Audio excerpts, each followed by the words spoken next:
শনিবার সকালে রাজধানীর পুরানা পল্টনে আওয়ামী লীগ নিষিদ্ধের দাবিতে বিক্ষোভ মিছিলের আয়োজন করে গণ অধিকার পরিষদ।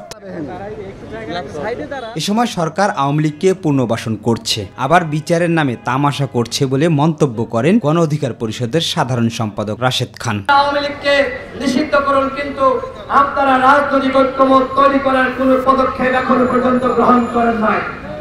গতকাল আমরা বলেছি 48 ঘন্টার মধ্যে জাতীয় সংলাপ ডেকে আওয়ামী লীগকে নিষিদ্ধ করার সমস্ত পদক্ষেপ গ্রহণ করতে হবে। পরে দলের সভাপতি নুরুল হক নূর বলেন, অন্তর্বর্তী সরকারকে আর কোনো সুযোগ দেওয়া হবে না। ফ্যাসিবাদী আওয়ামী লীগকে নিষিদ্ধ করার প্রশ্নে কোনো আপোষও হবে না। নাহিদকে আমরা জিজ্ঞেস করতে চাই, 7 মাস নাহিদ সরকারের থেকে কেন এই আওয়ামী লীগ নিষিদ্ধের দাবিতে পদক্ষেপ নিল? ফ্যাসিবাদকে চিরতরে নির্মূল করে নতুন রাজনৈতিক বন্দোবস্ত প্রতিষ্ঠা করা।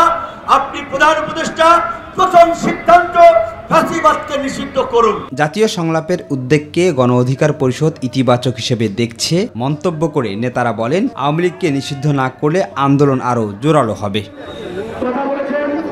শিমুল খান, মাই টিভি, ঢাকা।